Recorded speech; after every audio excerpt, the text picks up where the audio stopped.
child health. Definitely one of the key problems, again, areas which is faced by this entire region in Asia and Pacific, big numbers. 23% reduction in infant mortality, 16% in under 5 rate, and maternal mortality rate, again, a 21% reduction. Moving on to nutrition and basic health services, see the numbers. The percentages are, see the numbers in a country in which 5 million less children are now stunted. 6 million, again, less children are underweight.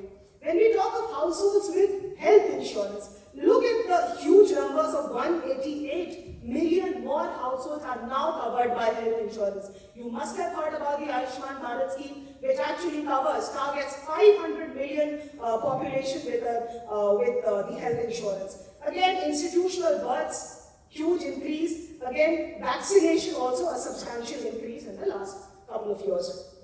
Moving on to goal 4, quality education.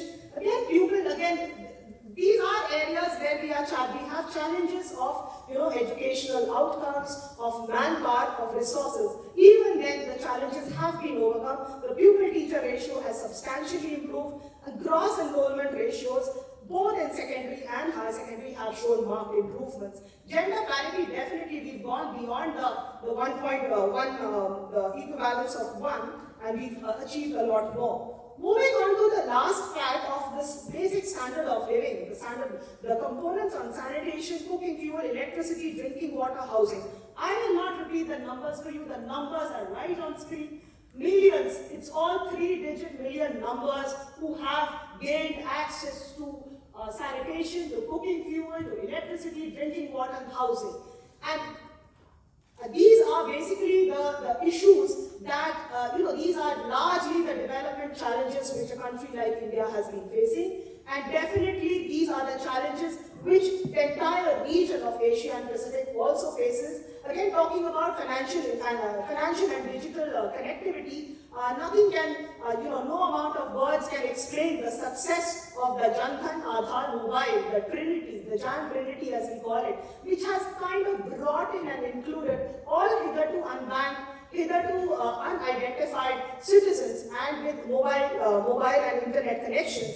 And definitely this has been the major plank of the direct benefit transfer that we do through almost 52 of our centrally sponsored schemes.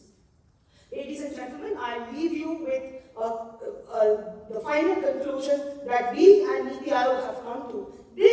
All the successes that you see, this is just a snapshot, this is just the tip of the iceberg given the paucity of time.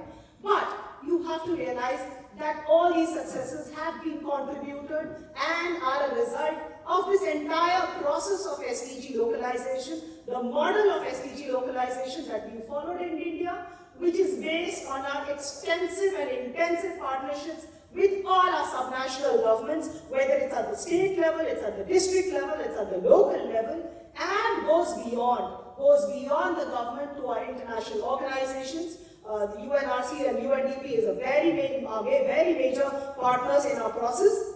Also, academia, think tanks, the civil society networks, and the business sector.